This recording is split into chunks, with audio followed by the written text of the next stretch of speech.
Hello and welcome to Make a Memory Bear. Today we're making Moe the Elephant.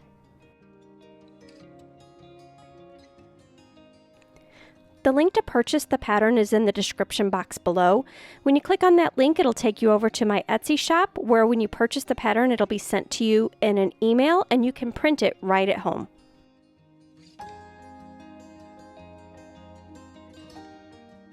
For supplies, I use a sewing machine, but I do know plenty of people that have made this pattern by hand as well.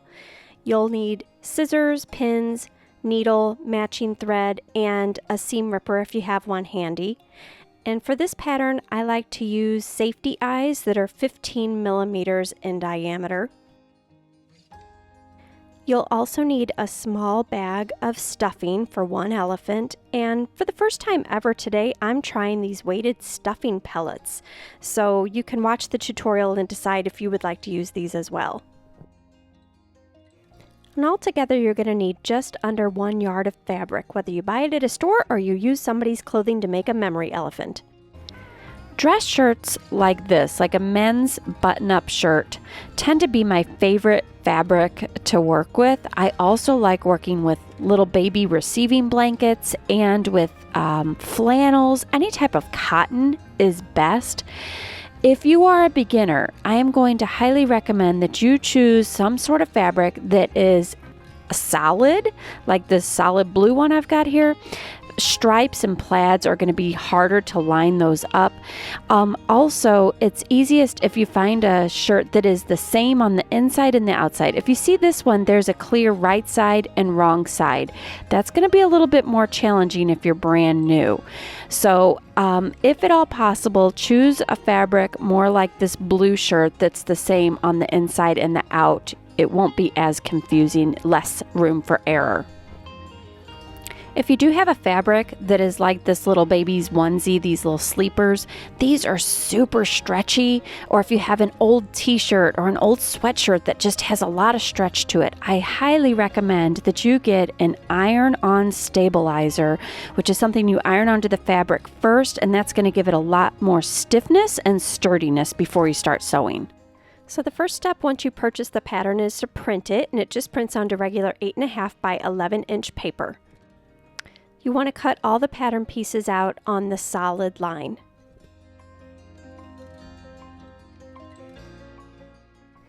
Please note that when you're cutting out your pattern pieces that there are some of them that have these little triangle notches, and you do want to make sure to cut around those. Don't just clip those off. Those are important to putting the pattern together later.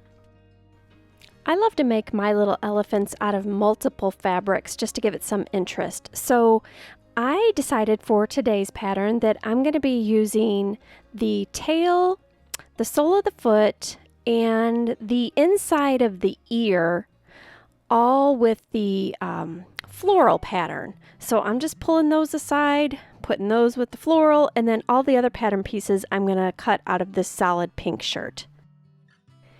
And before we cut all these pattern pieces out of this clothing, I am going to pop in a clip from a different video from Jack the Memory Dog to explain about the cutting the pieces out of the fabric. So you'll notice each pattern piece tells you how many total pieces you need to cut and how many of those need to be in reverse. Reverse means that some of them need to be cut out with the words facing up, and then you need to flip the pattern piece over and cut that number out with the words facing the opposite way. So for example, if you have a single piece of fabric with a right side and a wrong side like this one, you would take your pattern piece, you'd first cut one out facing this direction, and then you would flip the pattern over and cut it out a second time so that you have two total pieces. One is forward, one is reverse. But to save time and to cut down on the number of total cuts you need to make, you can just fold your fabric over on top of itself like this and do a double layer. Then when you cut it out just one time, automatically you'll end up with one facing forward and one being in reverse. So I recommend doubling up all of your fabric before you cut it out. That way you only have to cut out one time for each pattern piece. Okay, so now we're back to Moe the Elephant pattern, and I'm going to begin placing my pattern pieces onto my fabric. I'm pinning through 2 layers of fabric on most of these pieces, but you'll notice like on the tail, we only need 1 piece. So I'm just going to place this on 1 layer of the shirt and I'll cut it out just in a single layer. For any pieces that require 4 total cuts, like the arms and the legs, instead of folding my fabric over another time and having like 4 layers of fabric, I like to set it down, cut it out of 2 layers, and then move it over and cut it out again, just because I don't want the edges to get all wonky and misshapen. So I'll do that for the arms and the legs. And then I cut out all the pieces, and like I said before, I am very careful and sure to cut out these little triangle notches too, because they'll help me line up the pattern in our next steps. And just a note about the ears, if you're doing like I am, where you're going to have 1 fabric on the inside of the ear and another fabric on the outside, just make sure you cut out 2 ear pieces from fabric 1 and 2 pieces from fabric 2. I like to set everything off to the side with their pattern pieces still on top so everything remains clearly labeled. And now it's time to sew. We're going to start with the front of the head. If you have fabric that has a clear right side and wrong side, make sure that the right sides of your fabric are together. And then we're going to be placing some pins to hold these 2 pieces together right above that round circular cutout and below it.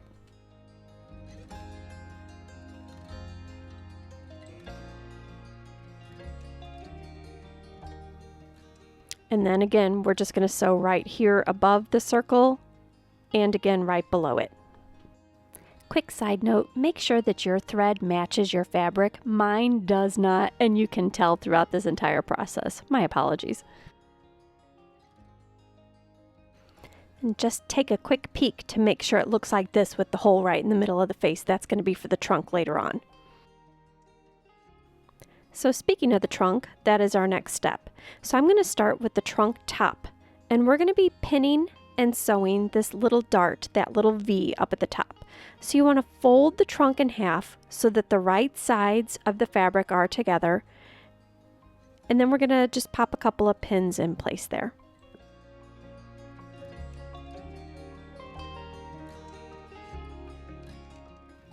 And then we'll sew straight across.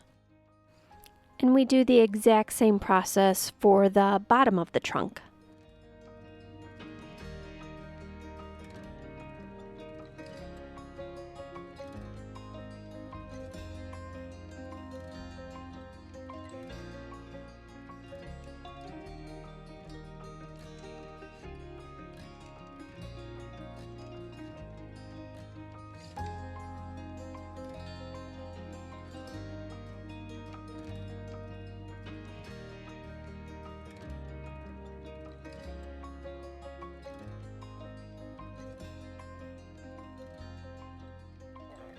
Okay guys, I'm not gonna lie, the trunk is the hardest part of this entire pattern. Cutting it out, pinning it, sewing it, attaching it to the face, but you can do it. And we're at the point where we're gonna pin the trunk bottom to the trunk top.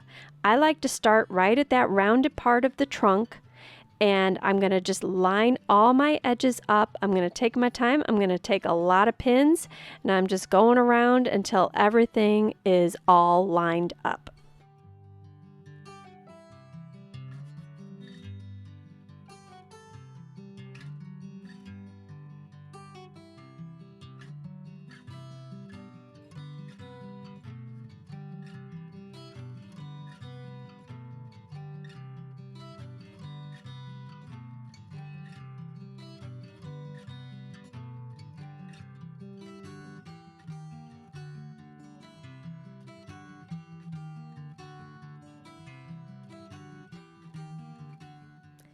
And it should look like this when you're done, where you have this little pocket where you can slip a finger in there, because we don't want to pin across the top. That's where we attach it to the face. There's some tight curves on this piece, so just take your time, pick up your footer multiple times if you need to and rearrange it. Just get all around that perimeter.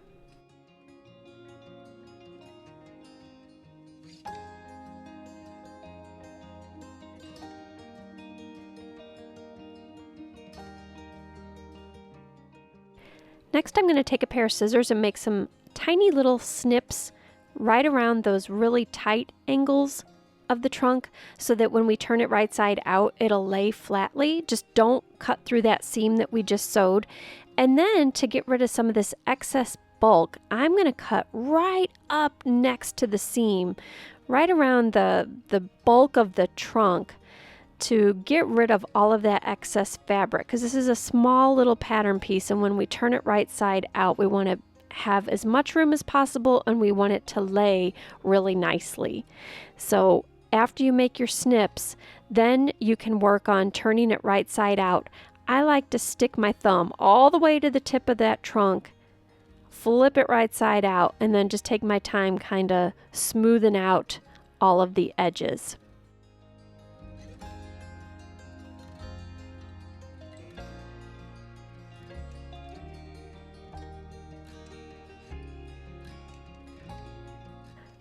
All right, so this next step is going to be a real doozy to explain because we're going to be attaching the trunk onto the face. And this rounded part that goes up is the top, and the one that rounds under like that is the bottom. And we need the right sides of the fabric to be touching. So I'm almost kind of like tucking the trunk inside that hole. And what I want to start by doing is lining up the dart that's on the top of the trunk with the seam that runs down the center of the face. So that's what we're doing here, is trying to line those two seams up with the right sides of the fabric together. And I'm going to start putting some pins in it to try to hold this thing in place while we line up all our other important parts. So we got one pinned, and then I'm going to go down to the bottom dart on the bottom of the trunk, line that up with the center of the face, and put a pin in there next.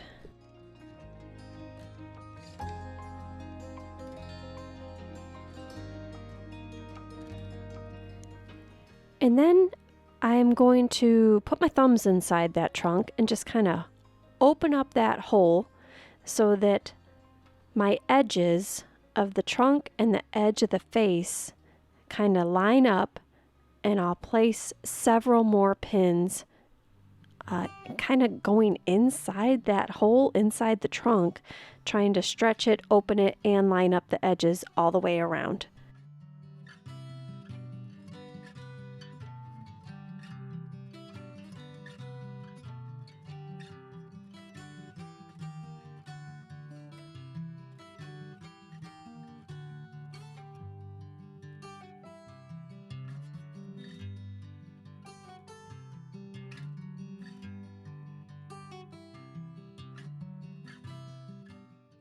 Okay, we're in the home stretch with this trunk. So what we're going to do is open up that hole. We're going to place it on the sewing machine so that the footer is inside the hole. So make sure that your fabric is nice, it's flat, those pins are out of your way.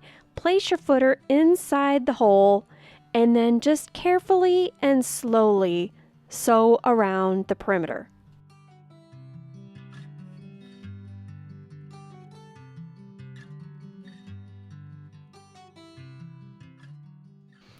I really go slowly with this step, and every couple of centimeters I just stop, I rotate my fabric, I take out the next pin, sew a couple centimeters, stop, rotate, take out the pin, and so on and so forth until I get the whole thing done. And it doesn't really matter where you start with this hole, just anywhere you can get it in, just start there and make sure you go all the way around.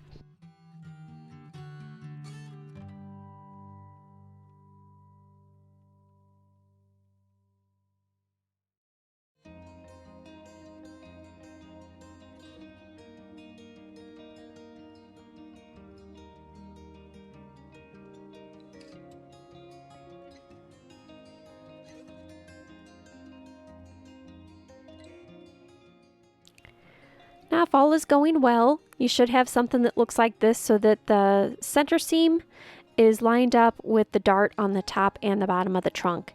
and it should be attached as long as you didn't go off the rails anywhere.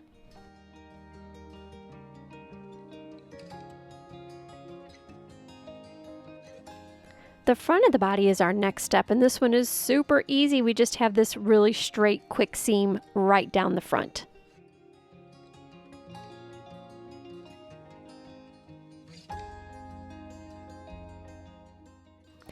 Attaching the head to the front of the body is our next step, and this is another really easy step. I'm first going to open up the body, and I'm going to place the head so that the right sides are together, so that the trunk is touching the belly. And I'm going to make sure the trunk is moved up and out of the way. I'm going to start with that center seam that goes down the front of the body and the head, and I'm going to line that seam up, and I'm just kind of moving those flaps flat that were on the sides of that seam. If you are a professional seamstress or sewer, by all means, you can take the time to press those flat with an iron. I'm not doing that. I'm just going to take some pins. I'm going to do my best to get this all lined up. We want the edges aligned there. And I'm going to place some pins, then I'm going to sew straight across. Easy cheesy.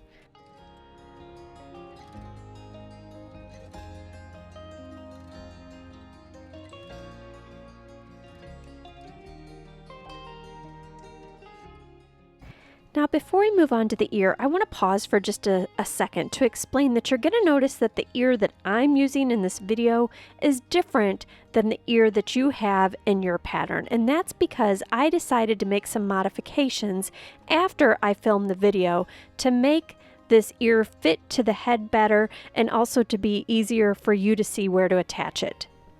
So we want to take the 4 separate ear pieces and make them into 2 ears.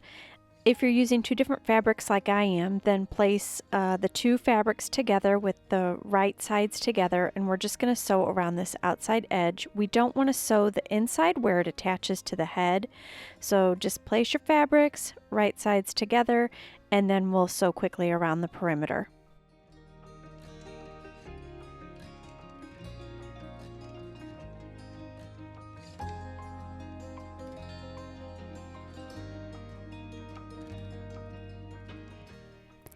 Now we're going to turn the ears right side out. So just gently flip them, and then I take my finger and run it all around the edge to make sure that it lays smoothly.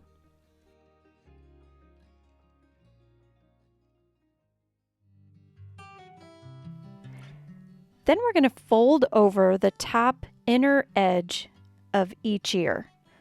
So just like 1/2 inch or so, and pop a pin into it to hold it in place.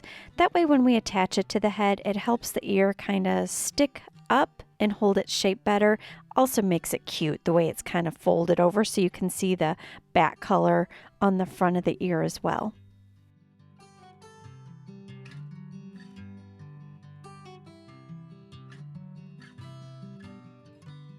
And then we're going to go ahead and pin the ears onto the head. I want the floral side to be on the front, so I'm placing the floral side against the face, and I'm pinning it in place between those 2 triangle notches. Those are the markers on the face, so that you make sure the ears are in the same spot on both sides of the head.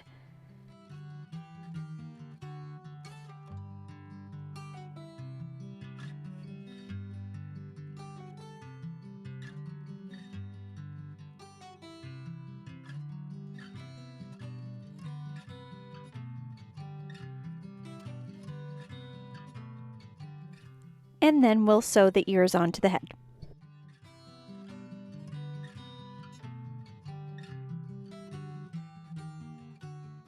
Next is the back of the head. We'll sew this straight seam, seam A. It's the one that does not have the triangle notches. It's the smooth edge.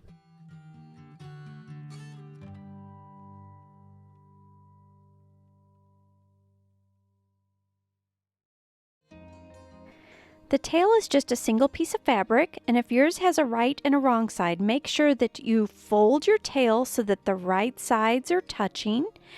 Place a couple of pins in it, and then we're going to sew right across that curved edge.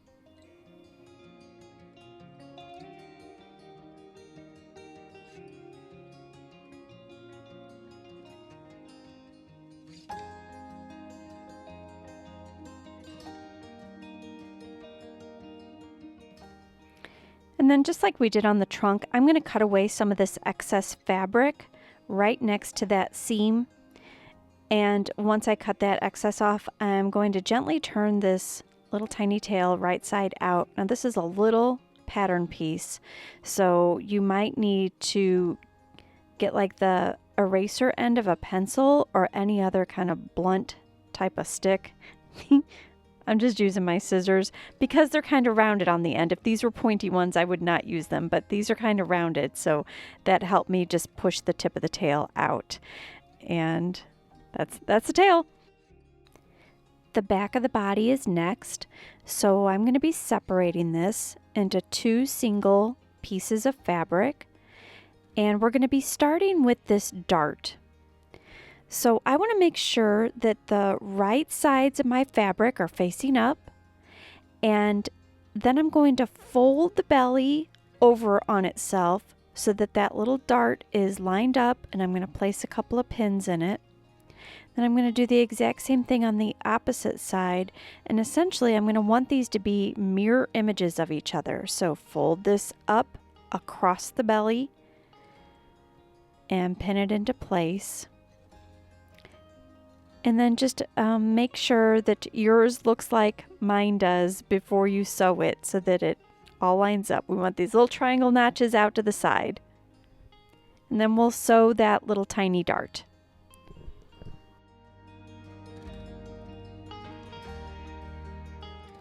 So here's what they should look like when they're sewn.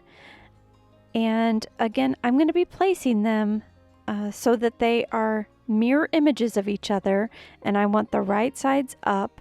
Then I'm going to take my little tail so that like the rounded edge is at the bottom, and I'm going to place it right below the triangle notch and the dart that we just sewed. I'm going to place it there, and then I'm going to kind of sandwich it between the 2 back pieces. The back pieces will be right sides together, and I'm going to take my time to line up all the important features here. So there's that dart that we just sewed. I want that seam to be lined up. That's going to be important. And I want the triangle notches to be lined up, and I want the little tail to be sandwiched in between these layers.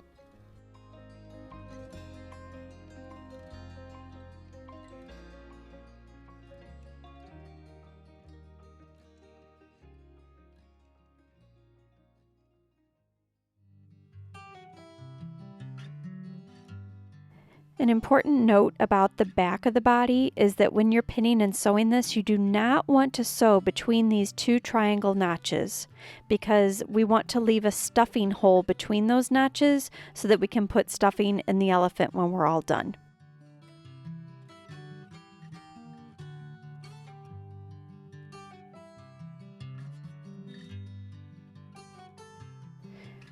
So we'll sew this lower area with the tail, leave the center empty, and then we'll sew the top.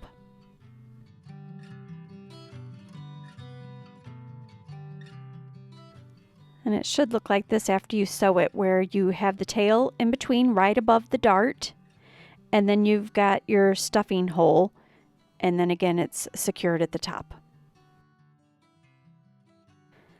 Attaching the head to the body is exactly the same for the back as it was for the front.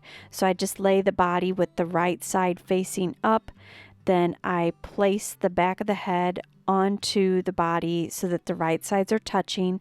I start with that center seam so that it's one continuous seam down the head and the body. And I'm going to pin this in place and sew it.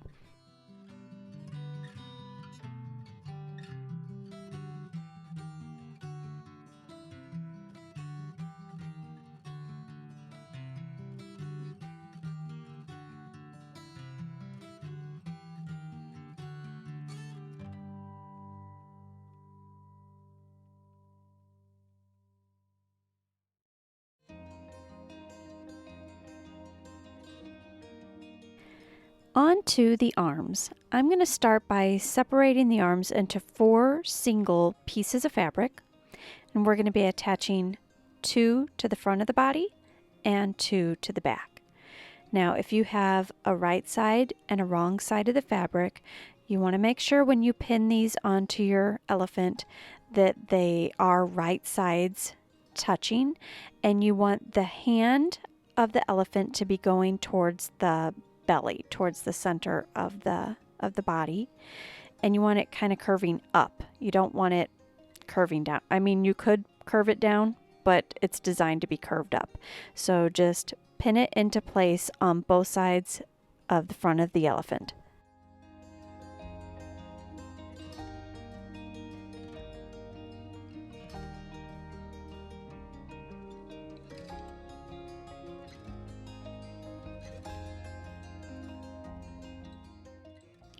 And we repeat the exact same process for the back of the body, so that the right side is facing up, the right side of the arms are pinned into place on the back of the body. I just line the top of the arm right up at that seam where the body connects to the neck or head of the elephant.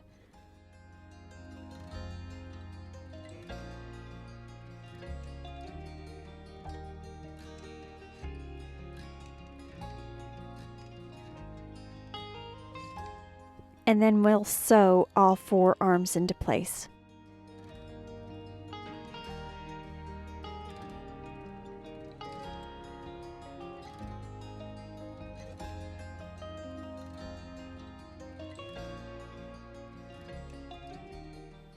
We're going to do the same process for the legs. So I start by separating it into 4 single pieces of fabric, and then I'm going to be placing one leg onto the front of the elephant with the right sides of the fabric touching, and I want to make sure that that toe of the elephant is right up by his trunk, and then I'll pin that into place where indicated on the pattern. It's that cutout curved area on the front of the body.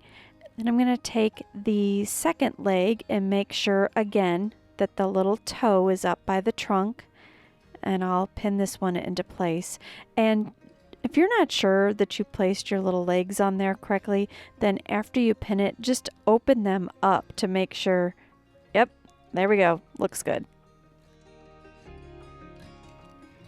This is another area of the video where you're going to notice that my pattern looks a little bit differently than yours because I made a design change. On your pattern, you're going to notice that on the back of the body, there's triangle notches that show you specifically where to place the leg so that you're sure to get them in the same spot on both sides of the body. So place your leg with the right sides touching between the triangle notches and with the little toe up by the middle of the head, and pin those, and then we'll sew them. Again, you can do the trick of opening it up once you pin it, just to be sure that the legs look like they were attached correctly.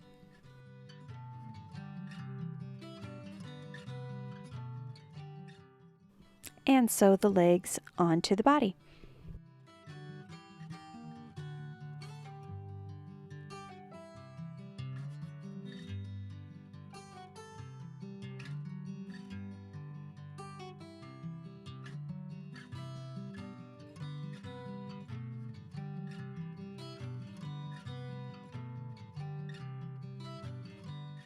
We're ready to attach the safety eyes onto the elephant.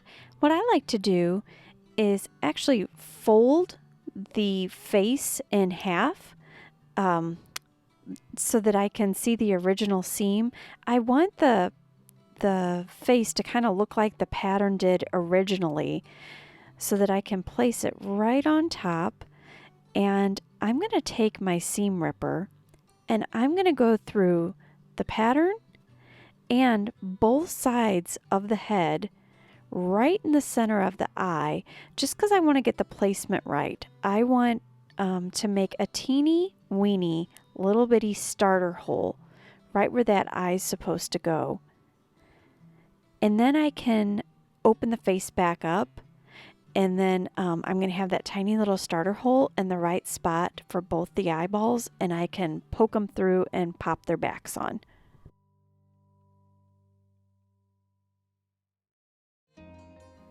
I only ever use safety eyes if this is going to be an elephant that's for a child or if it's going to be near children. If yours is going to be nowhere near a child or if it's going to be high up on a shelf or something, you could use regular buttons, but otherwise I only ever use safety eyes. Okay, so we're ready for a really big step, which is attaching the back of the body to the front of the body. So I'm going to start up at the head. I'm going to tuck the ears in so that they're sure not to get caught up when I sew around the perimeter. So tuck those in, and then I take the back of the body and I flip it so that it is right sides together. And I like to start up at the top of the head with that center seam so that I make sure that's aligned down the front and back of the body, and I'll place some pins in there. And then essentially I'm going to go around to all of the major joints, I guess you call it, to add more pins. So I'm going to go over to the side of the head at the neck and put a couple of pins in there. And then I'll finish up around the head. I'm going to line up those triangle notches, make sure that they are aligned. I'll keep going all the way around the head, and then I'm going to flip down to the bottom of the body, and I'm going to go to the center seam down there, put a pin, and then finally I will go around the arms and the legs and just make sure that all of my edges are all lined up.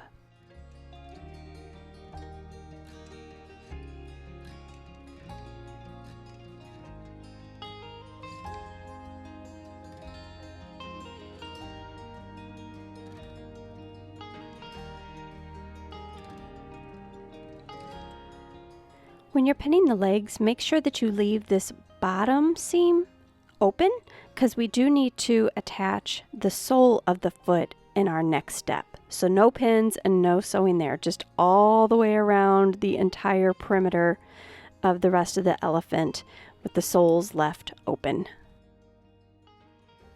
I like to start at the top of the head, right at that center seam, and begin sewing there. This is a really big step, so just take your time, go slowly, rearrange your footer as often as you need to get around some of those particularly sharp angles, and it'll take you a few minutes, but just try to stay on track and don't fly off the rails.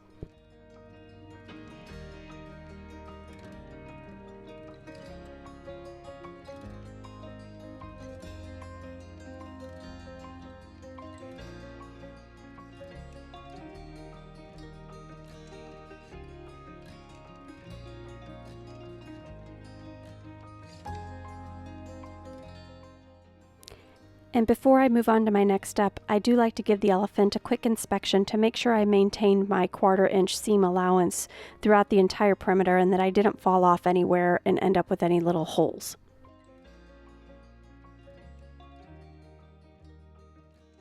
Moving on to the sole of the foot, I'm going to separate the soles into 2 single pieces of fabric. And what I like to do, this is just kind of a hack, is I fold the sole in half longwise, and I'm using my thumbnail so that I can create a little crease. That shows me exactly where the center of that sole is. Then placing the right sides of the fabric together, I'm going to line that little crease up with the center seam on the foot and place a pin there, and do the same with that crease on the bottom seam. Put a pin there, and then those little triangle notches on the side, those should line up as well, so I pin those on both sides. And then my last step is just to place pins all around the rest of the perimeter. I just take my time lining up those edges and putting in a whole bunch of pins. I'm kind of doing like a 1/4 section at a time. Just putting as many pins in as I need to make sure that it's all lined up and lay nice and flat. And it should look like a pinwheel when you're done.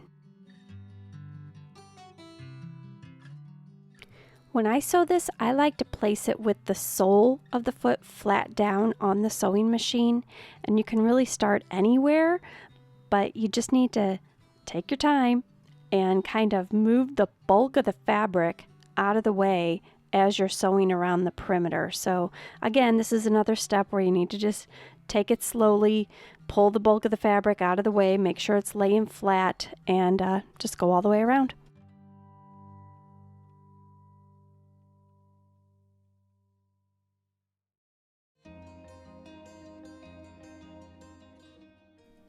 Next, I grab my scissors and I begin going around the sole of the foot, snipping little clips all around the perimeter, making sure not to cut through the thread on the seam that I just made.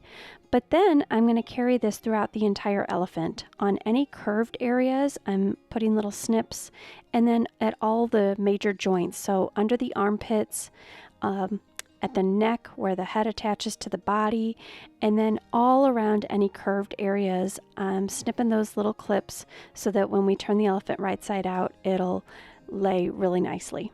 And next we're going to go in through the stuffing hole to gently turn the elephant right side out.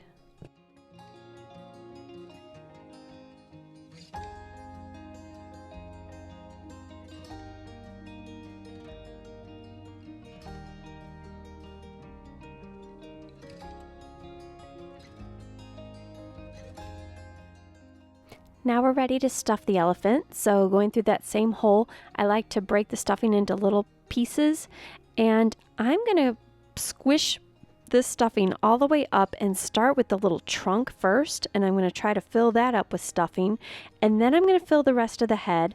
Then I move down to the legs, followed by the arms, and finally the belly. Feel free to make your elephant as firm or as squishy as you like. However, I would like to point out that when you're doing the legs and the arms, when you get right next to the joint where the limb attaches to the body, I wouldn't put very much stuffing right where it attaches, because you want the arms and legs to move freely. And if you put too much stuffing there, the arms and legs are going to stick straight out to the side. So you can make the hands and the feet really dense, but just don't put as much right where it attaches to the body.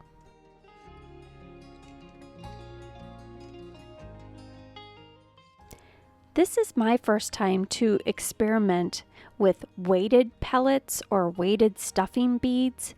I bought these on Amazon. I'll put the link down below. Essentially what I did was made a little bean bag just out of the scrap material, and it's like a little tiny pouch, and I just filled it with the stuffing pellets, and I left enough room so that I could take it back through the sewing machine to close up that little hole that I left open for stuffing. And then I'm going to put it into the bottom of the elephant. I just crammed it in there. It was bigger than I expected it to be, but crammed him in, and it gave such a great weight to this little guy. He sits so nicely. I really love it. I think I'll be using these from now on. And the final step is to hand sew the stuffing hole on the back of the elephant. I link down below a really good YouTube tutorial that shows you exactly how to do this, since I didn't do a great job here, but it creates this invisible stitch on the back, which I love. And now your elephant is officially done.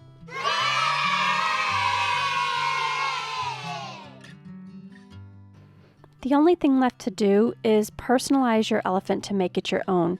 You could add a ribbon or a bow tie around the neck. You could put a bow at the top of the head or in front of the ear. You could add some iron-on appliques that make you think of your loved one. You could put a little heart or embroider a little patch that says something about the loved one that this little elephant is memorializing. Whatever you want to do, just go wild with the accessories. Make this your own. And there we have it, Moe the Elephant. Thank you so much for watching.